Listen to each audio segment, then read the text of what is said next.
आजच्या पंचायत समितीच्या सभेमध्ये व्यक्तिसमी ठराव मांडला आहे. सभागृहात तो एक मुख्य पास झाला आहे. ठराव असा आहे की आमदार असतील, खासदार असतील, त्यांना एकदा जरी शपथ घेतली तरी त्याला पेन्शन लागू होते.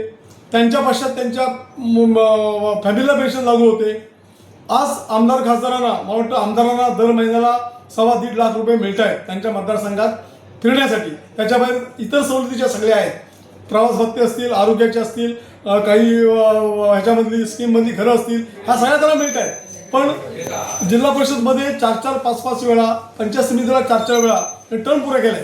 त्यांना सुद्धा त्या मतदारसंघात फिरायला गोरगरीब लोक आहेत, हे जे मेंबर आलेत की शेवटचा समाजातला घटक हा पंचायत समिती मेंबर, जिल्हा परिषद मेंबर असतो.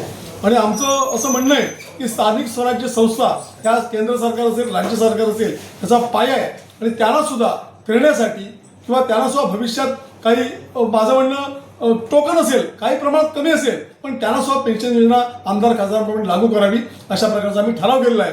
आणि ह्याचा पालकमंत्र्यांनी विचार करावा, राज्यकर्त्यांनी विचार करावा. इथे कुठल्याही पक्षाचा संबंध नाही.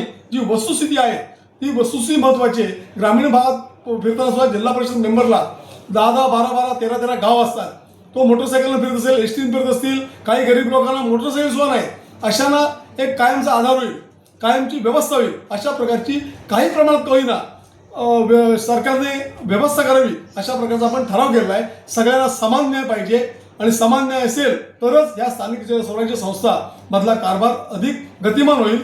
तो मेंबर असेल, तो जिल्हा परिषद मेंबर असेल, पंचायत समिती मेंबर असेल, तो अधिक कार्यक्षमपणे हिरीन आपलं काम करण्याचा प्रयत्न करेल. कारण 2-2, 4-4, 5-5, 6-6 वेळा निवडून जो येतो तो जनतेमध्ये प्रिय असल्याशिवाय, जनतेमध्ये फिरल्याशिवाय निवडून येऊ शकत नाही. पण दुर्दैव आहे, एकदा आमदार म्हणून झाला की त्याला मात्र आयुष्यभर पेन्शन मिळते. ही तफावत ही कुठेतरी मिटवण्याचा प्रयत्न सरकारने करावा, यासाठी आजचा ठराव केलेला आहे.